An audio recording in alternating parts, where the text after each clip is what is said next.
কি হয়েছে? কয়েকদিন ধরে বমি আর মাথা ঘোরায়। এখন মাথা ব্যথা করছে ভীষণ। আমি সহ্য করতে পারছি না। মনিরা শেখের কপালে ভাঁজ পড়ল। এগুলো তো প্রেগনেন্ট হওয়ার লক্ষণ। কোনোভাবে পদ্ম প্রেগনেন্ট নয় তো? ইজনিয়া তো মনে মনে ধরে নিয়েছে পদ্ম প্রেগনেন্ট। তবে মায়ের ভয়ে মুখে কিছু প্রকাশ করলো না। মনটা যেন আনন্দে দুলছে। মনিরা শেখ বলল, শোন ইজনিয়া, দুটো প্রেগনেন্সি কিট আনবি এখনই, যা নিয়ে আয়। ইজনিয়া লাভ দিয়ে চলে গেল কিট আনতে। পদ্ম প্রেগনেন্সি কিট এসব কিছুই বুঝলো না। সে তো আর প্রেগনেন্ট নয়, তাহলে তার শাশুড়ি কেন এটা বলছে? মনিরা শেখ বলল, আচ্ছা ইজনিয়া কিটগুলো নিয়ে আসুক, তারপর সব ক্লিয়ার হবে। পদ্ম মাথা তুলে তাকালো মনিরা শেখের দিকে। অবুঝ কণ্ঠে বলল, কি ক্লিয়ার হবে মা?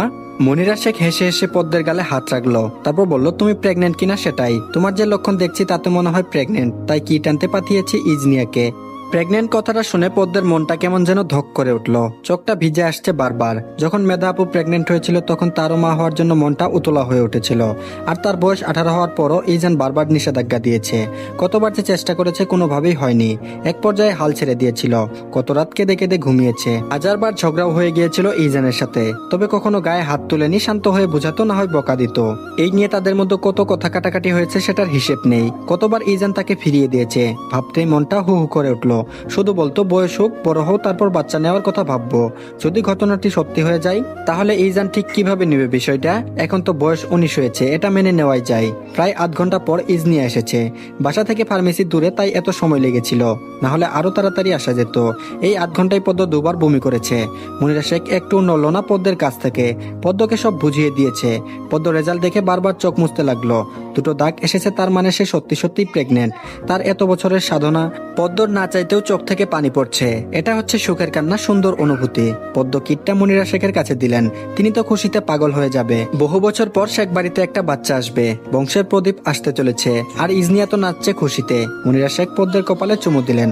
যতই হোক, তার মাধ্যমেই তো সব হয়েছে। পদ্ম বলে দিয়েছে কাউকে যেন কিছু না জানাই। আর মনিরা শেখও চাননি, তাই কাউকে কিছু জানানো হলো না। 4 মাস যাক, তারপর জানাবে। ইজানকেও জানানো হয়নি। পদ্ম চেয়েছে সে নিজেই জানাবে তাকে, তাই কেউ কিছু বলেনি। অবশেষে অনুষ্ঠান শেষ হয়েছে। সবাই এক এক করে চলে গিয়েছে। সবাই চলে যাওয়ার পর পদ্ম রুমে এসেছিল। খারাপ লাগছিল তার এতগুলো মানুষের মাঝে থাকতে। মনিরা শেখ কিছুটা পদ্মকে অল্প কিছু পোলাও খাইয়ে দিলেন। কিন্তু তাও পদ্মের পেটে সইল না। তার অনাগত বাচ্চা তার অবস্থা নাজেহাল বানিয়ে ফেলেছে একেবারে। পদ্ম রুমে এসে শুয়ে পড়েছে। বড্ড বেশি খারাপ লাগছে তার। ইজানও রুমে এসেছে, কারণ ইজনিয়া বলেছিল পদ্ম তাকে যেতে বলেছে রুমে। পদ্ম চিত হয়ে শুয়ে আছে। এক হাত মাথার উপর দেওয়া, আরেক হাত বালিশে রাখা। পদ্মের মুখটা দেখেই ইজানের খারাপ লাগা শুরু করলো।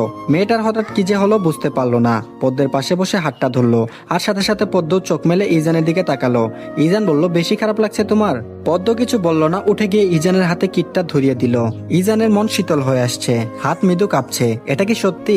পলকহীন চোখে তাকিয়ে আছে কিটটার দিকে। ইজান পদ্মকে জড়িয়ে ধরলো খুব শক্ত করে। এমন মনে হচ্ছে যেন পদ্ম কোথাও চলে যাবে। পদ্ম শ্বাস নিতে পারছে না, চান বের হয়ে যাওয়ার উপক্রম। পদ্ম তার কাঁধে পানি অনুভব করলো। আচ্ছা, পানি আসলো কোথা থেকে? ইজান কি কাঁদছে নাকি? ইজানের মুখটা তার সামনে আনলো। ইজান কাঁদছে। তার চোখের কার্নিশে বিন্দু বিন্দু পানি। কিন্তু কেন? ইজান ভাঙা গলায় বলল, আমি কখনো তোমার অল্প বয়সে বাচ্চা চাইনি, কিন্তু আমার এখন এত শান্তি লাগছে কেন বলতে পারবো না। এটা কি সত্যি? পদ্ম মাথা নাড়ালো। ইজান চোখ থেকে চশমা করলে চোখের পানিগুলো মুছে নিল। ইজান বলল, বাবা হওয়ার এত শান্তি আগে বুঝিনি কেন? পদ্ম বলল, কারণ আমি আগে প্রেগনেন্ট হয়নি তাই। ইজান বুঝেছে পদ্ম মজা করছে। মনে হচ্ছে এই তো সেদিন মেয়েটাকে বিয়ে করে ঘরে তুললো, আর আজ তাকে বাবা হওয়ার আগাম সংবাদ জানাচ্ছে।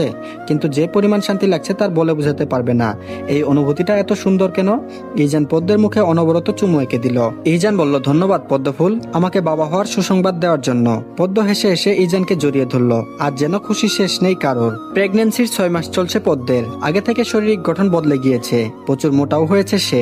এখন আপাতত খেতে পারে, যার কারণে খায় আর ঘুমায়। এই 6 মাস যাবত তারা শেখ ভিলায় আছে। ইজানের এখান থেকে হসপিটালে যাতায়াত করতে সমস্যা, তাও পদ্ম ও তার বাচ্চার জন্য সব কথা ভুলে যায়। আর মনিরা শেখ তার কথা আর কি বা বলবে? সে তো পদ্মকে একটা কাজও করতে দেয় না। উল্টো ইজান বাসায় না থাকাকালীন সময়ে পদ্মের পাশে বসে থাকে। সবসময় পদ্মকে তিনিই আগলে রাখেন। পদ্ম তাদের প্রতি সারা জীবন কৃতজ্ঞ থাকবে। ইজান তার শার্ট চেঞ্জ করছে আর বলছে, পদ্ম, তোমার মনে হচ্ছে না তুমি আগের থেকে মোটা হচ্ছ? পদ্ম এতক্ষণ চকলেট খাচ্ছিল। আচমকা খাওয়া বন্ধ করে দিয়ে বলল, কি বলতে চাচ্ছেন?